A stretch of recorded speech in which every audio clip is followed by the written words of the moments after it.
Médicis, co-créateur, c'est Lilou. Je suis au Théâtre des Feux de la Rampe à Paris, dans le 9e, près des Folies Bergères, avec Olivier. Bonjour Olivier. Bonjour Lilou. C'est le plaisir de t'interviewer, alors que c'est une petite série là que je fais sur le Zen Attitude. Je viens d'interviewer Olivier Clerc plus sur le pardon. Toi, tu es clairement un bouddhiste. Tu as médité pendant des années. Tu as eu un maître à penser, Sogyal Rinpoche. Un maître à méditer, surtout. À méditer. Oui, je pense que ce qui est bien avec les maîtres tibétains, c'est qu'ils enseignent l'expérience. Ils montrent comment on peut rentrer en profondeur dans la méditation. Et ça, c'est vraiment très, très précieux. Alors j'ai envie de connaître l'essentiel de la méditation. On en avait déjà parlé dans notre autre interview, mais aussi toutes ces émotions qui nous bloquent ou qui nous freinent peut-être d'être encore plus dans le moment présent. Mais démarrons par l'éveil. Parce que c'est vraiment un de mes sujets préférés. Clairement, je parcours le monde entier pour interviewer des gens comme toi. J'aime beaucoup ta présence. J'ai envie de rentrer dans ce monde-là d'Olivier et de découvrir ce qu'il y a et cette sagesse. Qu'est-ce que pour toi l'éveil en quelques mots ? Je pense que pour moi, l'éveil, c'est vraiment la joie profonde de vivre, retrouver sa joie intérieure qui a toujours été là, mais qu'on a souvent perdue à cause des souffrances, des blessures, des inhibitions, tu vois. Et la plénitude de l'amour. La plénitude de l'amour où on peut vraiment donner, ouvrir son cœur, sans crainte, sans peur, sans gaucherie, sans hésitation, sans inhibition. Tu vois, et en même temps, la plénitude, je dirais, de l'amour efficace aussi, c'est-à-dire de l'utilité dans le monde. De la responsabilité et l'utilité, ça fait partie de l'éveil. Parce que l'éveil, c'est aussi l'intelligence, c'est aussi l'action. C'est pas juste un état passif. Et le meilleur exemple que j'ai à te donner, c'est le Dalai Lama. Il est à la fois incroyablement heureux comme un enfant, innocent comme un enfant. En même temps, il porte la responsabilité de tout un peuple. Et en fait, il agit pour le monde d'une façon incroyable. En même temps, on a l'impression qu'il n'a pas un souci au monde. Et ça, pour moi, toutes ces qualités éveillées, elles sont vraiment là. Et je ressens souvent chez les gens que j'interviewe qui sont, je dirais, éveillés, qui ont cet humour. Le Dalai Lama, clairement, il se marre à chaque fois qu'il arrive dans un endroit, lui. Je crois que c'est très important, l'humour. Tu vois, l'humour, c'est comme le pétillement, en fait. Regardez, un enfant qui est heureux, il rit constamment. J'ai un petit filleul là, qui a 9 mois, qui est venu passer un moment dans le jardin dimanche. Il éclatait de rire, de joie d'être simplement en jouant avec des petits objets. Et je trouve que cette innocence-là, elle est super importante. Et en fait, surtout quand on a des responsabilités, surtout quand on porte une responsabilité dans le monde, si on peut en même temps avoir ce pétillement, cette joie qu'on amène au monde, c'est très très précieux. Comment tu l'expliques? Est-ce que c'est parce qu'il y a eu des blessures qui ont été lâchées, un karma qui a été lâché? Allez, on y va, on lance les mots. Mais est-ce que c'est cet éveil? Est-ce que c'est cette méditation? Qu'est-ce qui permet à l'âme, si je peux dire, de commencer à se réjouir, de commencer à s'exprimer pleinement, librement? Toi, il y a une première chose qui sert beaucoup dans la méditation, c'est simplement de voir la beauté du monde. C'est-à-dire d'être présent à notre monde. Il y a des choses magnifiques qui se passent dans la vie. Le matin, tu te réveilles, tu ouvres ta fenêtre, tu entends à 5 heures du matin, en ce moment, on entend les oiseaux, c'est fabuleux. Tu prends une minute pour écouter, vraiment écouter. Tu écoutes une musique, tu vois un visage, tu vas prendre un café avec quelqu'un. Tu le regardes, tu l'écoutes, tu le sens, tu le ressens. Et toute cette qualité d'écoute profonde, d'être vraiment avec quelqu'un en profondeur, eh bien, d'être avec un paysage, d'être avec un bruit, avec une ville, avec une fleur, eh bien ça, c'est le premier pas pour retrouver sa joie et sa célébration de l'instant. Et c'est aussi d'être avec ce qui ne va pas. C'est là où c'est super pratique quand même, parce que à Paris, il y a un rythme effréné et partout dans le monde, il y a des choses qui se passent, on a des défis, et c'est justement ce non-jugement, cette présence, cette écoute, d'être là, de non pas subir, mais de quoi? Tu sais, je crois que c'est être spacieux, laisser de l'espace. En fait, moi, je définirais la méditation en 2 mots, amour et lâcher-prise.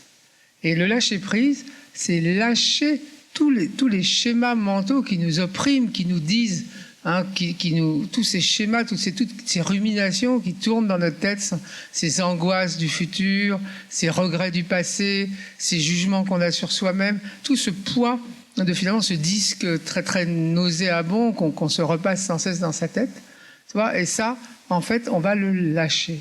Et la méditation nous apprend à le lâcher. Et à ce moment-là, si tu le lâches, eh bien, tu accèdes à un état d'esprit spacieux où tu peux être en amitié. Et alors, tu parlais d'être en amitié même avec ce qui ne va pas. Et ça, c'est très important parce que dans la vie, il y a des souffrances, il y a des blessures, il y a des deuils, il y a des changements, il y a des pertes. Et à ce moment-là, quand tu es confronté à cette souffrance, toi, tu lui dis oui. Tu l'accueilles et tu la laisses, tu la laisses être. Tu l'acceptes pleinement. Au lieu de te rebiffer, au lieu de penser à te venger, au lieu de te condamner, au lieu de faire tout un tas de cinéma, tu la ressens, tu l'accueilles et tu lui dis oui. Et ça, c'est un acte quasi magique parce que par le simple fait de dire ça, eh bien, elle s'apaise. Tu peux passer à autre chose. Tu as cette pratique de l'amour bienveillant, hein? Alors l'amour bienveillant, c'est une pratique que je trouve merveilleuse. Hein, c'est que quand on est dans une situation avec, par exemple, des gens perturbés, des gens qui souffrent, hein, et bien, en fait, on va se dire dans sa tête, mentalement, puissiez-vous être heureux, puissiez-vous être bien, puissiez-vous trouver la paix. On répète ça comme un mantra, tu le disais, hein, comme une phrase, silencieusement. Et en fait, cette simple pensée d'amour, puisse tout le monde être heureux. Parce que vous savez, quand on est en difficulté, tu vois, quand on est en difficulté dans une situation, tout de suite, il y a des stratégies qui partent dans la tête. Faudrait que je lui dise ça, parce que si je lui dis ça, oh là, il va m'en vouloir, alors il vaudrait mieux que je dise ça, mais c'est embêtant parce que, et comment je vais faire pour que j'obtienne que ceci? Vous voyez? Bon, on a tous notre système de stratégie, nos possessivités, nos jalousies, nos peurs. Et là, le simple fait de dire, puisse tout le monde être heureux, c'est tout simple, c'est complètement innocent comme phrase, et en même temps, ça ouvre, ça dissout, si tu veux, tout ce monde de stratégie, et ça te rend vraiment plein de cœur, c'est vraiment cœur à cœur avec les êtres. Et j'ai expérimenté ça dans plein de situations, et des situations, par exemple, familiales très tendues, ou des situations où les gens étaient perturbés dans des réunions professionnelles. Et le simple fait de me dire ça, moi, je me sentais tout de suite beaucoup mieux. Et du coup, j'avais beaucoup plus de discernement, je trouvais la parole juste. Et souvent, en fait, on arrivait à des situations win-win, des situations gagnant-gagnant. Au lieu, finalement, de vouloir qu'il y en ait certains qui perdent pour d'autres qui gagnent. Donc tout le monde est gagnant. Le bouddhisme s'intéresse énormément à la souffrance et j'ai envie de parler de ses causes, les racines de cette souffrance. Mais des fois, quand on entend parler de méditer, de ces mantras, etc., il semble que c'est un travail un peu en surface, même si c'est profond, et que des fois, les blessures réelles, on les travaille pas vraiment avec des exercices qui, eux, vont vraiment lâcher ça. Parce que sinon, c'est un peu comme tout va bien, tout va bien, tout va bien, mais en fait, quand vraiment il y a une grosse merde qui nous tombe dessus, là tout remonte comme un volcan qui explose. Hein. Moi, je pense que la véritable méditation, c'est celle qui n'évite pas du tout les souffrances. Hein, c'est pas du tout, ça consiste pas du tout à planer dans un monde un peu New Age où vraiment ça peut être ça aussi. Hein, il y a des moments merveilleux, mais la vraie méditation, c'est quand on prend quelque chose dans la figure, en pleine figure, et que là, au lieu de flipper complètement, de perdre le contrôle, de paniquer, eh bien, on travaille sur son esprit, tu vois. Et ça, il y a par exemple, quelqu'un comme Christophe Fauré, qui est un psychiatre qui utilise la méditation dans sa pratique psychiatrique contre les rechutes à la dépression. Il enseigne comment on peut utiliser la méditation pour contrecarrer le pouvoir de la rumination qui reprend souvent les gens qui ont tendance à la dépression et qui ne s'arrête plus. Et là, il y a vraiment, enfin ça tient en 3 mots, identifier les mécanismes de la rumination, hein, la condamnation de soi-même, un certain type de pensée qui engendre certaines émotions, qui engendre certaines sensations physiques, enfin, tout le mécanisme, disons, de la souffrance, l'identifier, et au moment où on l'identifie, on le lâche, on le reconnaît, parce qu'on a la méditation, on est présent, et on est capable de le lâcher, de le laisser partir, au lieu de s'identifier à lui et d'en devenir esclave. Ça demande un peu d'entraînement. C'est le lâcher prise, hein, tout le monde en parle. C'est le lâcher prise, mais le lâcher prise face aux difficultés, c'est pas si facile. Donc en fait, la méditation, c'est un entraînement continu. Mais pas seulement la méditation, la vie tout entière est un entraînement au lâcher prise. Regarde dans la vie, hein, toute notre vie, sentimentale, professionnelle, c'est un entraînement au lâcher prise. On a été obligé de lâcher. Tu vois, quand les choses changent, quand le monde évolue, ben, faut lâcher, on lâche. En fait, on lâche, on est spacieux, et à ce moment-là, on peut passer à la suite. Alors que si on garde, tu vois, si on reste fixé, si on reste obnubilé, eh bien à ce moment-là, on se charge petit à petit, et c'est là que finalement l'esprit devient lourd et sclérosé. Et il y a quand même cette symbolique, il y a ces méthodes, il y a ces rituels, on peut dire, mais certains ont des maîtres, d'autres des gourous, d'autres vont aller pour un chemin très religieux, mais au-delà de tout ça, une fois de plus, et on en a un petit peu parlé tout à l'heure avec Olivier Clerc, mais il y a quelque chose qu'est-ce qui est au cœur de tout ça? Ça me fait rire un peu quand tu dis les gourous, les maîtres, je sais pas quoi, parce qu'en fait, on est tous des êtres humains, tu sais. Et en fait, on vit tous les mêmes choses, hein. Que tu sois un Français du 21e siècle ou que tu sois un Tibétain nomade sur un haut plateau, eh ben, tu es confronté à la jalousie, à l'avidité, tu as envie d'aimer, tu as envie d'être heureux. Et en fait, c'est des émotions humaines fondamentales. Elles n'ont rien de spécialement mystique ou je sais pas quoi, ou athée. Et moi, je trouve que ce qui est formidable dans la méditation, c'est son aspect totalement universel, humaniste, tu vois, dans le sens le plus profond du terme. Moi, je peux me référer autant à Montaigne qu'à un Rinpoché tibétain, qu'au Christ. Hein. Vraiment, c'est évident, tu vois. Il y a pas, pour moi, c'est une expérience d'être humain. Quand je te parlais de mon petit filleul de 9 mois, lui, il n'a pas encore pensé à quelle religion il avait, mais il dégage cette joie d'être, tu vois, qui est fondamentale. Ce qui est merveilleux, ce que je constate avec ces interviews et à rencontrer certaines personnes, c'est que dans cet éveil, dans ces choses, ces personnes ont lâché prise peut-être, ont médité, sont vraiment dans ce moment présent. Il y a cette humilité, il y a vraiment cet espace qu'on sent autour d'eux. Il y a cette facilité d'être et c'est simple, les choses deviennent simples et deviennent bonnes et on se sent touché par ça. C'est-à-dire que dans certaines interviews, et là je le sens dans d'autres interviews, bon alors c'est sûr j'étais à Hawaï avec Ramdas, c'est super, hein, mais j'ai ressenti ça aussi, tu vois, ça nous affecte. C'est-à-dire que ta présence, notre présence affecte les autres, affecte le monde. Moi je pense que ce qui est intéressant, c'est que quand tu trouves cette présence et puis cet espace, ce lâcher prise, c'est pas simplement être bien, tu vois. Bon, bien sûr, tu es beaucoup plus heureux, beaucoup plus réconcilié, mais surtout, tu te sens un courage et une force pour agir, que tu ressens peut-être toi-même d'ailleurs, parce que tu es toi-même super dynamique et tu fais un travail formidable. Et personnellement, je sens, moi, que les bienfaits de la méditation, ça me donne envie tu vois, on me dit de participer au monde, ça me donne un optimisme qui me dit, voilà, l'avenir est entre nos mains, allons-y, quoi. Ne nous contentons pas de nous plaindre en disant, ah là là, on va à la catastrophe. On y va, il y a des choses merveilleuses dans le cœur de chacun et on agit. Et pour moi, l'action, c'est très important parce que je suis issu d'un milieu politique de gauche où on voulait toujours agir pour changer le monde. Et en fait, ça m'est un peu resté cette idée de dire, il faut faire quelque chose pour aider, qu'on ne va pas rester simplement à méditer dans son coin. Et pour moi, il y a un moment pour méditer, tu vois, sur un coussin, assis ou dans une retraite. Et il y a un moment aussi pour que ces qualités, eh bien, cet esprit d'amour, on va le mettre en action, en œuvre dans le monde. Et on va transformer notre environnement, mais chacun, après, qu'il soit avocat, qu'il soit enseignant, qu'il soit instituteur, n'importe, va le propager, tu vois, dans le monde. Ça, c'est très important. Il y a cette disponibilité, c'est-à-dire d'être là et de pouvoir passer à l'action. C'est comme s'il y avait plus d'espace pour vraiment recevoir cette créativité aussi, parce qu'on est guidé un petit peu. Tu te sens guidé des fois ? Non, moi je sens surtout, si tu veux, que quand on lâche certaines inhibitions, certaines peurs, certains empêchements, certaines lourdeurs qu'on se trimballe, eh bien en fait, il n'y a même pas besoin d'être guidé, il y a comme une évidence que voilà, oui, on peut dire qu'on est guidé dans ce sens-là, si tu veux, mais quand tu dis être guidé, ça sous-entend qu'il y a quelqu'un qui te guide.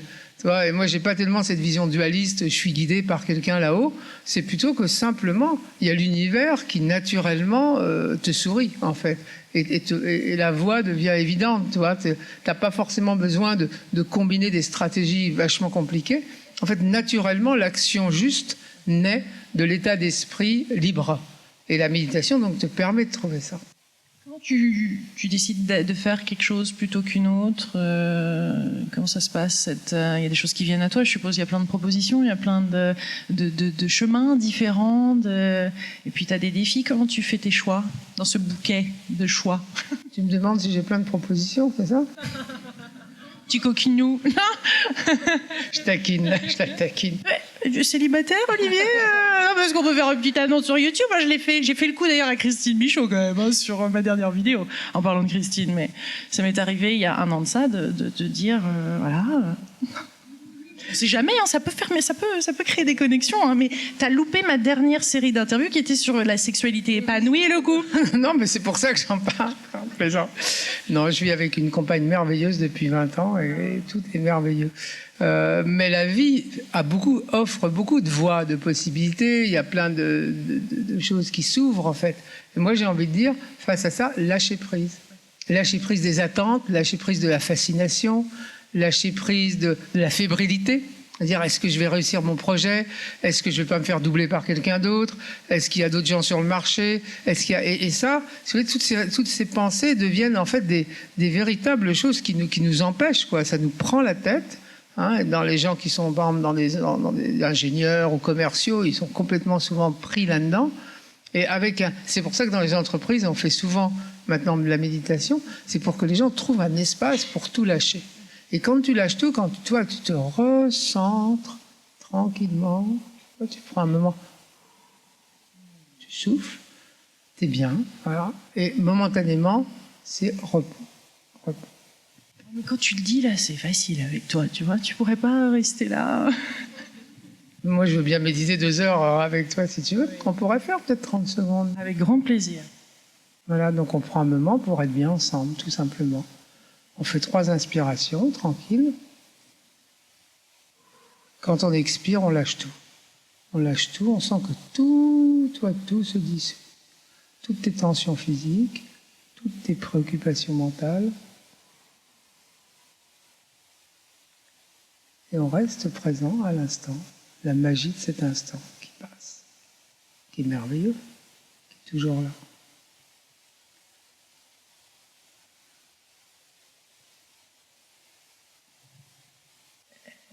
C'est ça, c'est le temps semble s'étirer.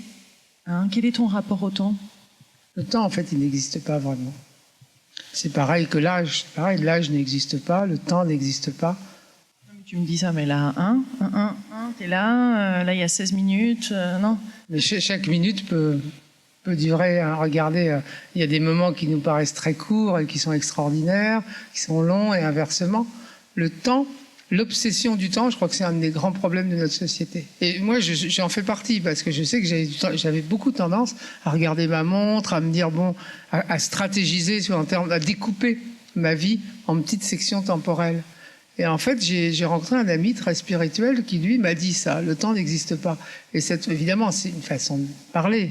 Dans une certaine mesure, on est obligé de le suivre. Mais lâcher cette obsession du temps, je crois que c'est très important. Et les Tibétains sont très bons pour ça, parce que chez les Tibétains, le temps n'a pas du tout la même valeur. À un certain moment, il y a un maître, un lama qui passe et vient enseigner. On ne sait pas quand ça commence, on ne sait pas quand ça finit. Et il n'y a pas du tout ces horaires très stricts, tu vois. Et je pense que relâcher, c'est aussi de le lâcher prise, ça, tu vois. Essayer de pouvoir lâcher un peu par rapport au temps. Merci, mes délicieux co-créateurs.